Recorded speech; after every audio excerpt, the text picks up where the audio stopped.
Hein, donc déjà il est rempli de poussière, il est donc aussi ses cheveux qui sont donc mal peignés, il est hirsute, et aussi il lève ses mains, parce que c'est adab dua, il lève ses mains vers les cieux, et il demande oh Allah, ya Rab, oh mon Seigneur, ou bien oh mon Dieu, alors que sa nourriture, elle est illicite, sa boisson est illicite, ses habits sont illicites, et bien sûr, lorsqu'on dit donc ici mat'amu haram, et aussi bien sûr il se nourrit de tout ce qui est illicite. Comment cela lui pourrait être accepté? Comment cela lui pourrait être accepté? Donc là il donne en titre d'exemple sallallahu alayhi wa sallam l'exemple de quelqu'un qui normalement sa situation fait que ça doit peut être que accepté, si bien sûr il avait mangé du halal. Donc non seulement il est en voyage, parce que la dua du voyageur elle est acceptée, il est en difficulté, Allah il aide ceux qui sont en difficulté, il lève les mains, donc il respecte adab al-dua. On sait que le dua, donc lever les mains dans les invocations, surtout dans les moments bien précis, comme dans le voyage ou bien quoi, elles sont bien sûr acceptées. On sait pas, c'est pas à chaque fois qu'on va lever les mains, mais il y a bien sûr des souvenirs qui montrent que les mains sont bien sûr, il est permis de lever les mains à un certain moment. Et il a levé les mains vers les cieux, et il sait qu'Allah en plus est dans les cieux, et il demande à Allah, mais bien sûr, qu'est-ce qu'il fait? Il mange du haram, il boit du haram, il s'habille du haram. Donc on comprend dans ce hadith que min mawani' istijabat ad-du'a, c'est justement la nourriture, la boisson, l'habillement qui est interdit. C'est-à-dire que tu vas en vérité tu ne vas pas profiter de la miséricorde d'Allah. Tu ne vas pas profiter de tout ce que Allah pourrait te donner, alors que c'est Allah qui donne. Tu manges du haram, tu es en vérité mahroum. Il t'est interdit de recevoir ce que Allah subhanahu wa ta'ala donne. Et après il dit bien le prophète, comment cela il pourrait être justement donc accepté, car en vérité il s'est interdit par lui-même, par ses actes, justement l'acceptation de la dua.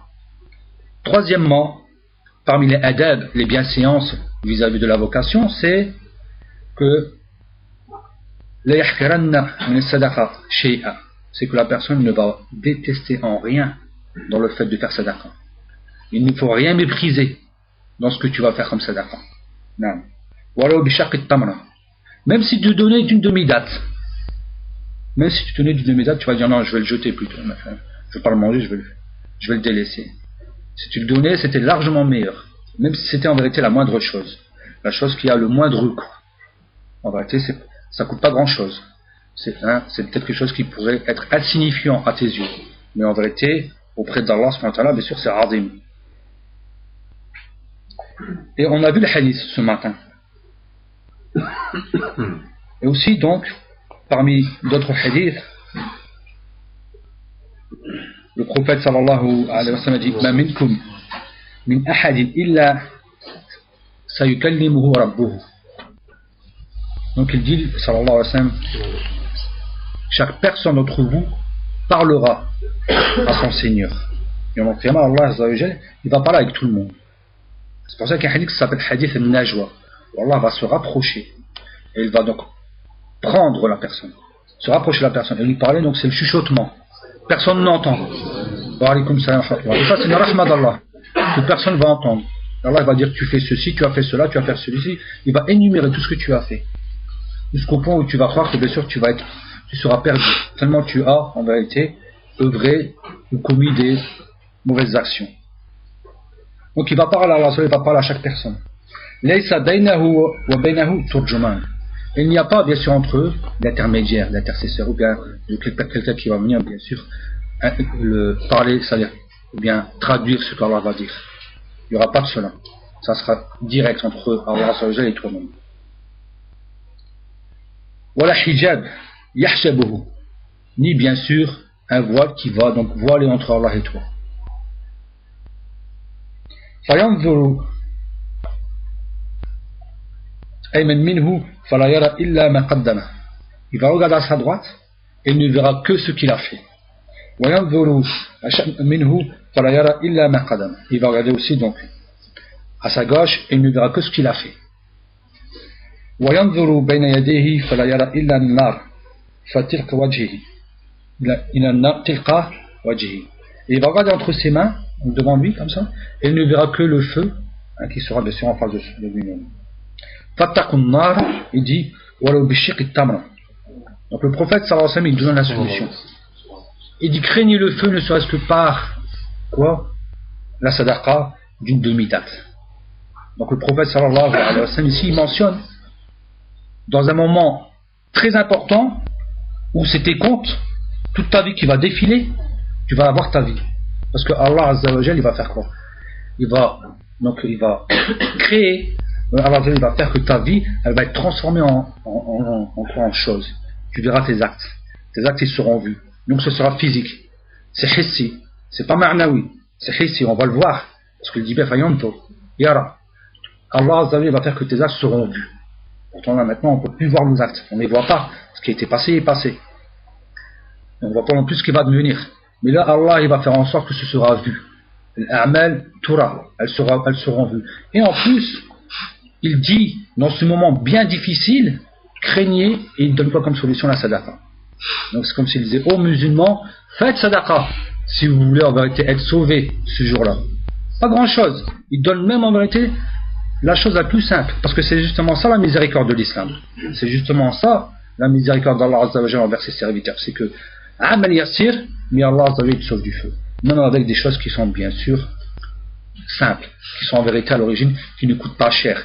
Il suffit simplement en vérité de faire le geste, avec sincérité. Et aussi dans une variante, il dit Walau bi kalimat tayyiba. Parce qu'on sait que le kalimat tayyiba, c'est une sadaqa. Donc non seulement en plus, Allah Azza wa Jalla nous permet aussi d'être sauvés, même si on disait quoi par rapport à cela, mais avec une belle parole envers la musulman. Donc tu lui as cité un hadith, tu lui as cité un verset, tu l'as salué, tu as été bon envers lui, ne serait-ce que si tu disais des bonnes choses.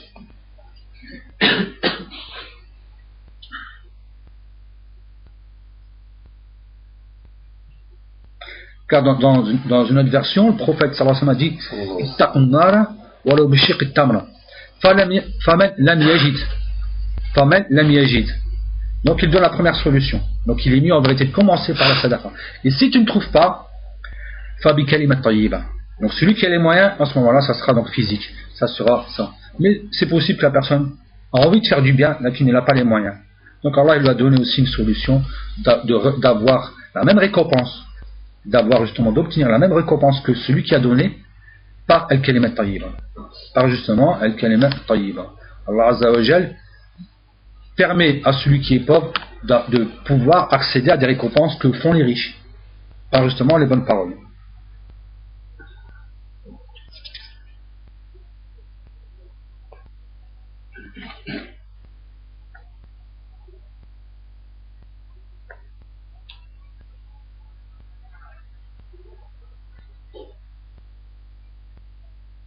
Et aussi le prophète sallallahu alayhi wa sallam dit, dans un hadith qui est rapporté par les mêmes musulmans, La tahqiranna min al-ma'ruf shay'a walau an talqa akhaka biwajhin talaq ou talq.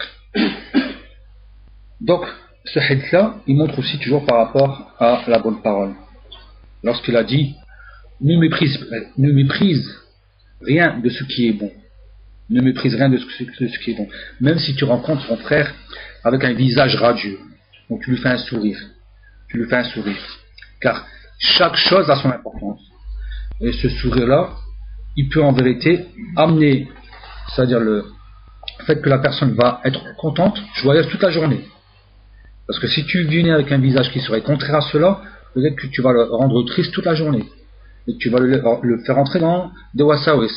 Pourquoi il me regarde comme ça? J'ai fait quelque chose de mal. Même pas, il a khili. Et après tu vas commencer justement à t'éloigner de lui, inconsciemment.